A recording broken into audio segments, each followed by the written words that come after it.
Abirami Sekar YouTube channel நேயர்களுக்கு அபிராமி சேகரின் அன்பான வணக்கங்கள். குரு பகவானுடைய பெயர்ச்சி இதுவரைக்கும் மிதுன ராசியில் இருந்த குரு பகவான் ஜூன் 1, 2026 அன்னைக்கு திங்கட்கிழமை இரவு சுமார் 1:50 மிதுன ராசியிலிருந்து கடக ராசிக்கு பயிற்சி ஆகிறார். உங்களுக்கு தெரியும், குரு பகவானுடைய பெயர்ச்சி எப்பயுமே சுமார் ஓராண்டுகள். கடகராசிக்கு வந்திருக்கக்கூடிய இந்த குரு பகவான் அக்டோபர் 31 குறிப்பாக அன்னைக்கு பார்த்திங்கன்னா அவர் அதிசாரமாக போகிறார். அதிசாரம்னா முன்னோக்கி போகிறதுன்னு அர்த்தம். அவர் கடகராசியில் இருக்கக்கூடிய குரு சிம்ம ராசிக்கு பயிற்சி ஆகிறார். அங்கேருந்து அவர் கிட்டத்தட்ட ஜனவரி 24, 2027 கிட்டத்தட்ட சுமார் 3 மாதங்கள் சிம்ம ராசியில் அதிசாரமாக இருக்கார். திரும்ப அங்கிருந்து வக்ரகதியில் கடகராசிக்கு வர்றார். ஆக இந்த வருஷம் குரு பகவான் கடகம் சிம்மம் இந்த 2 ராசி வழியாக நமக்கு பலன் செய்ய போகிறார். அதுலேயும் அவர் புனர்பூசம், பூசம், ஆயில்யம், மகம் இந்த நட்சத்திரத்தின் வழியாக தான் நமக்கு பலன் செய்ய இருக்கார். எல்லா கிரகங்களுக்கும் பார்வை இருக்குது. குரு பகவானுடைய பார்வை விசேஷம். அவர் தான் இருக்கக்கூடிய இடத்திலிருந்து 5ஆம் இடத்தையும் 7ஆம் இடத்தையும் 9ஆம் இடத்தையும் பார்வையிடுவார். ஆக குரு பகவானுடைய பார்வை, அவர் இருக்கக்கூடிய இடம், அவர் சஞ்சாரம் பண்ணக்கூடிய நட்சத்திர சாரம், இதை வச்சு 12 ராசியில் பிறந்தவங்களுக்கு எப்படிப்பட்ட பலன்களை அவர் செய்ய இருக்கார் அப்படிங்கிறத பார்க்குறோம். ஒரு விஷயம் நல்லா ஞாபகம் வச்சுங்க, எல்லா கிரகங்களும் நல்ல கிரகங்கள் தான். நவகிரகங்களில் சுபகிரகம் குரு பகவான். அவருடைய பேச்சு ரொம்ப முக்கியம். ஆனாலும் கூட அவர் எப்பயுமே நன்மையை செய்வார் அப்படிங்கிறதுக்கு உத்தரவாதம் இல்லை. பல நன்மையை செய்யக்கூடிய குரு பகவான் ஒரு சில பிரச்சனைகளையும் நம்ம எல்லாருக்கும் கொடுப்பார். ஆக நன்மை தீமை கலந்து தான் இந்த பலன்கள் இருக்கும். அவர் என்னெல்லாம் நன்மை செய்வார், என்னெல்லாம் அவரால் பிரச்சனை இருக்குங்கிறத தான் நம்ம விரிவாக 12 ராசியில் பிறந்தவங்களுக்கு பார்க்க போகிறோம். மேசராசியில் பிறந்தவங்களுக்கு குரு பகவான் இதுவரைக்கும் உங்களுடைய ராசிக்கு 3ஆம் இடத்துலேருந்தவர் 4ஆம் இடத்துக்கு வர்றார்.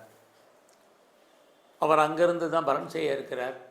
பொதுவாகவே 4ஆம் இடம் அப்படின்னாலே முதல்ல யாரெல்லாம் எஜுகேஷனில் பேசிக்காக எஜுகேஷனில் இருக்கீங்களோ உங்களுடைய எஜுகேஷனை பொறுத்த வரைக்கும் இந்த பயிற்சி முழுவதுமே நல்லாயிருக்கும். எல்லாத்துக்கும் மேலே யாரெல்லாம் வாழ்க்கையில் கனவாக இருந்தது வீடு வாங்கிறது அல்லது இடம் வாங்கிறது, நிலம் வாங்கிறது, வீடு கட்டுறது அல்லது கட்டின வீடு வாங்கிறது, இதுக்கெல்லாம் வாய்ப்பு சந்தர்ப்பங்கள் குரு பகவான் உங்களுக்கு கொடுக்க இருக்கார். அடுத்தபடியாக இந்த பெயர்ச்சியில் யாரெல்லாம் வீட்டு உபயோகப் பொருட்கள் வாங்கணும்னு நினச்சிங்க, குறிப்பாக வண்டி வாகனங்கள் வாங்கணும்னு ஆசைப்பட்டீங்க, அத்தனை பேருக்கும் அதற்கான வாய்ப்பு சந்தர்ப்பத்தை குரு பகவான் உங்களுக்கு கொடுக்குறார். ஆக இதெல்லாம் அவரால் ஏற்படக்கூடிய நன்மைகள் உண்டு.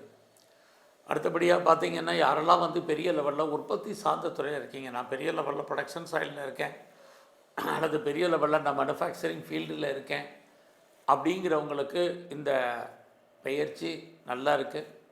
நல்லா இருக்குன்னா உங்களோட உற்பத்தி தந்தால் நல்ல விலை போகும், சேல்ஸ் இருக்குது, உங்களுக்கான ப்ராஃபிட் கண்டிப்பாக உண்டு.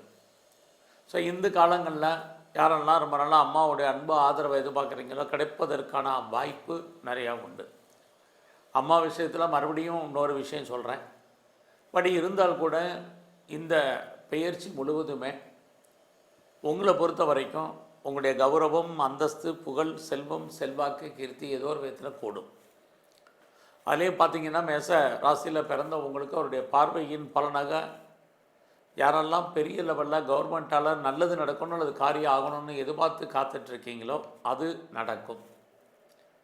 அது மட்டுமல்ல, யாரெல்லாம் பெரிய லெவலில் ஒரு இண்டஸ்ட்ரியலிஸ்ட்டாக வரணும், அதாவது ஒரு ஸ்டார்ட் அப் கம்பெனி ஆரம்பிக்கணும், ஒரு தொழில் முனைவராக வரணும் அப்படின்லாம் ஃபீல் பண்ணி வாழ்க்கையில் எய்ம் பண்ணிகிட்ருக்கிறவங்களுக்கு உங்களுக்கு அதுக்கான சோர்ஸஸ் இந்த பயிற்சியில் இருக்குது. ஆல்ரெடி நான் ஒரு இண்டஸ்ட்ரியலிஸ்ட்டாக இருக்கேங்கிறவங்களுக்கும் பரவாயில்ல. அதோட இந்த குரு பகவானுடைய பயிற்சி உங்களை பொறுத்த வரைக்கும் யாரெல்லாம் ரிசர்ச் பண்ணுறீங்க அல்லது பிஹெச்டி பண்ணுறீங்க உங்களுக்கு நல்லா இருக்குது. யாரெல்லாம் வெளிநாட்டுக்கு ட்ரை பண்ணிகிட்டு இருக்கீங்களோ உங்களுக்கு வெளிநாடு போகிறதுக்கான வாய்ப்பு இதெல்லாமே உண்டு. ஃபர்தராக யாரெல்லாம் நான் பிஆருக்கு அப்ளை பண்ணியிருக்கேன், க்ரீன் கார்டுக்கு அப்ளை பண்ணிட்டு வெயிட் பண்ணிகிட்ருக்கேன், சிட்டிசன்ஷிப்புக்கு அப்ளை பண்ணியிருக்கேன், கிடைக்குமான்னு தெரியல அப்படின்னு ஃபீல் பண்ணிகிட்டு இருக்கக்கூடிய அத்தனை பேருக்கும் கிடைப்பதற்கான வாய்ப்புகள் இதெல்லாமே உண்டு. எல்லாத்துக்கும் மேலே யாரெல்லாம் முன்னோருடைய சொத்து இருந்து அது கிடைக்காமல் இருக்கிறவங்களுக்கு, அதாவது சொத்தில் வழக்கு இருக்குது, கேஸ் இருக்குது, அதனால் பெருசாக எனக்கு லாபம் இல்லை, வருமானங்கள் இல்லை, ஒன்றும் பிரயோஜனம் இல்லை அப்படின்னு யாரெல்லாம் ஃபீல் பண்ணுறீங்களோ உங்களுக்கு முன்னோருடைய சொத்து கிடைப்பதற்கான வாய்ப்புகள் நிறைய உண்டு. முன்னோருடைய சொத்து இல்லாதவங்களுக்கு கணவன் மூலமாக, மனைவி மூலமாக பொருள் வரவு உண்டு. இது எதுவுமே இல்லாதவங்களுக்கு வராத பணங்கள் எதுவும் இருந்தால் வந்துடும். குறிப்பாக ரொம்ப நாளாக வராத பென்ஷன் பணம், பிஎஃப் பணம், கிராஜுவேட்டி பணம், இன்சூரன்ஸ் பணங்கள், டிவிடெண்ட்டு இதெல்லாமே வர்றதுக்கான வாய்ப்பு. பிஸ்னஸில் யாரெல்லாம் பார்ட்னர்ஷிப்போடு பிஸ்னஸ் பண்ணுறீங்களோ உங்களுடைய பார்ட்னருக்காக நீங்கள் எஃபர்ட் கொடுக்க வேண்டிய காலங்கள் இதெல்லாமே அவரால் ஏற்படக்கூடிய நன்மைகள். இனி அவரை பொறுத்த வரைக்கும் உங்களுக்கு ஏற்படக்கூடிய பிரச்சனைகள்னு பார்த்தீங்கன்னா, ஃபஸ்ட்டு உங்களை பொறுத்த வரைக்கும் உங்களுடைய குழந்தைகளுக்காக இந்த காலங்களில் நிறைய செலவு பண்ண வேண்டிய காலங்கள் உண்டு.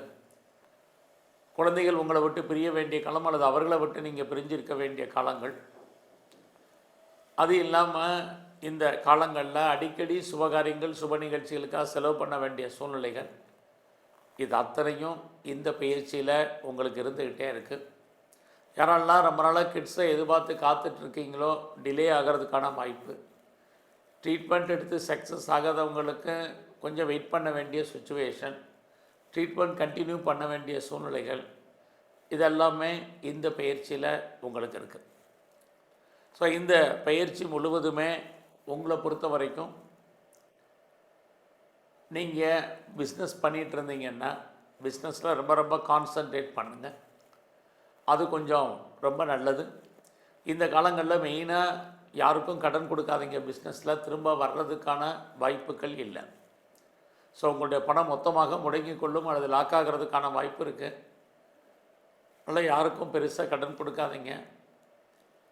அது இல்லாமல் உங்களை பொறுத்த வரைக்கும் எதுலையாவது இன்வெஸ்ட்மெண்ட் பண்ணுறதா இருந்தால் இன்வெஸ்ட்மெண்ட் பண்ணுங்கள். இல்லைன்னா தேவையற்ற செலவினங்கள், விரயங்கள், நஷ்டங்கள், வைத்திய செலவுகள் இது இருக்குது. கணவன் மனைவி 2 பேரில் பிரிவு அல்லது வேறு உடல் ஆரோக்கிய குறைவு இதெல்லாமே மேசராசியில் பிறந்தவங்களுக்கு அவரால் ஏற்படக்கூடிய பிரச்சனைகள். ஸோ இந்த காலங்களில் உங்களுடைய ஜாப் எப்படி இருக்குது, ப்ரொஃபஷன் எப்படி இருக்குது, கரியர் எப்படி இருக்குங்கிறத பார்க்குறோம். அப்படி பார்க்குற போது ரொம்ப ஆறுதலான விஷயம் வேலை வாய்ப்புகள். வேலை இல்லைங்கிற சுச்சுவேஷன் உங்களை பொறுத்த வரைக்கும் இல்லை. பட் ஏதாவது ஒரு ஜாப் உங்களை பொறுத்த வரைக்கும் இருந்துக்கிட்டே இருக்கும். நீங்கள் எந்த ஜாபில் இருந்தாலும் சரி, கவர்மெண்ட்டோ ப்ரைவேட்டோ எனி அதர் ரெஃபீட்டட் கன்சர்னோ இதெல்லாம் ஒர்க் பண்ணிகிட்டு இருந்தாலும் உங்களுடைய வேலையில் எஃபர்ட் கொடுத்து பாருங்கள், ரொம்ப முக்கியம். குறிப்பாக உங்கள் சப்பார்டினேட், உங்களுடைய கலீக்ஸ் உங்களுக்கு பெருசாக உங்களுடைய வேலையில் ஹெல்ப் பண்ணுவாங்க அப்படிங்கிற சுச்சுவேஷன் இல்லை. பட் அதே சமயத்தில் வேலையில் எஃபர்ட் கொடுத்தே ஆகணும். நீங்கள் பெருசாக உங்களுக்கு கிடைக்கக்கூடிய விஷயங்கள் நார்மலாக தான் இருக்கும். வேலையில் மற்றவங்களோட உங்களை கம்பேர் பண்ணி இந்த காலங்களில் இருக்காதீங்க, எஃபர்ட்டு கொடுங்க. இதெல்லாமே ரொம்ப முக்கியம். நீங்கள் இந்த காலங்களில் உங்களுடைய வேலையில் எவ்வளோக்கு நீங்கள் எஃபர்ட்டு கொடுக்குறீங்களோ அவ்வளோ தூரத்துக்கு நல்லது. ஏன்னா குரு பகவான் பார்த்தீங்கன்னா வேலையை கொடுக்குற மாதிரி ஒரு தோற்றம், வேலையில் ஒரு திருப்தியற்ற மனநிலையை உங்களுக்கு உருவாக்குவதற்கான வாய்ப்பு ரெண்டுமே கலந்து இருக்குது. ஸோ வேலையில் யாரெல்லாம் ஆன்சைட்டுக்கு ட்ரை பண்ணுறீங்களோ தாராளமாக ட்ரை பண்ணுங்கள். பட் கம்பெனி மாறணும்னு நினைக்கிறவங்க, கம்பெனி சுவிட்ச் ஓவர் ஆகணும்னு நினைக்கிறவங்க, இருக்கிற கம்பெனிக்கு பேப்பர் போடணும்னு நினைக்கிறவங்க, உங்களுடைய தனிப்பட்ட ஜாதகம் நல்லா இருந்தால் மட்டும் இது விஷயத்தில் மூவ் பண்ணுங்கள். இல்லைன்னா எடுத்து வைக்கிற ஒவ்வொரு ஸ்டெப்பும் உங்களுக்கு கவனமாக இருக்கணும். இந்த பயிற்சியில் முக்கியமாக பார்த்திங்கன்னா அக்டோபர் 31 ஜனவரி 24 வரைக்கும் இந்த காலங்கள் உங்களை பொறுத்த வரைக்கும் ஒரு மகிழ்ச்சியான காலங்கள். ஸோ ஏதோ ஒரு விதத்தில் உங்களை அறியாத மகிழ்ச்சி, சந்தோஷம், என்டர்டெயின்மெண்ட் இருக்கும். மற்ற விஷயங்கள் எல்லாமே சுமாராக தான் உங்களுக்கு இருக்குது. கலைத்துறையில் இருக்கிறவங்களுக்கு நார்மலாக இருக்குது பாப்புலாரிட்டி, பட் வருமானங்கள் சுமார். நீங்கள் அரசியலில் இருந்தீங்கன்னா எதிரிகளில் ஜெயிக்கிற மாதிரி ஒரு தோற்றம், ஜெயிப்பதற்கான வாய்ப்புகள் ரொம்ப குறைவு. விளையாட்டுத்துறையில் ஸ்போர்ட்ஸில் இருக்கிறவங்களுக்கு நார்மலாக இருக்குது. இந்த காலங்களில் பெரிய லெவலில் யூக வணிகங்கள் வேண்டாம். ஸ்பெக்குலேஷன் எதுவாக இருந்தாலும் சரி. ஏதாவது லாட்ரி டிக்கெட் வாங்கினா அதிர்ஷ்டம் வரணும்னு நினைக்கிறவங்க, சீட்டாட்டத்தில் இறங்கினா ஜெயிச்சிடலாம்னு நினைக்கிறவங்க, அது ரேஸில் ஏதாவது இன்வெஸ்ட்மெண்ட் பண்ணால் நமக்கு பெரிய லாபத்தை கொடுக்கும் அப்படின்னு நினைக்கிறவங்க, அது மட்டும் இல்லை ட்ரேடிங் பண்ணணும்னு நினைக்கிறவங்க அடக்கி வாசிங்க. எல்லாமே நமக்கு லாபத்தை கொடுக்குற மாதிரி ஒரு தோற்றம். அதனால் எல்லாமே பொறுமை நிதானமாக இருங்க. ஸோ இந்த பயிற்சி முழுவதுமே நீங்கள் பிரம்மாவுடைய வழிபாடு உங்களுக்கு ரொம்ப முக்கியம். எல்லாத்துக்கும் மேலே உங்களுடைய குலதெய்வ வழிபாடு ரொம்ப ரொம்ப முக்கியம். அதுலேயும் மேசராசியை பொறுத்த வரைக்கும் உங்களுடைய இஷ்ட தெய்வத்தை நல்லா தரிசனம் பண்ணுங்கள். அதோட நவக்கிரகத்தில் இருக்கக்கூடிய குரு பகவானை நல்லா வழிபாடு பண்ணுங்கள். வேலையில் இருக்கக்கூடிய பிரச்சனைகள், உடல் ஆரோக்கியம் நன்கு அமையும். நன்றி, வணக்கம்.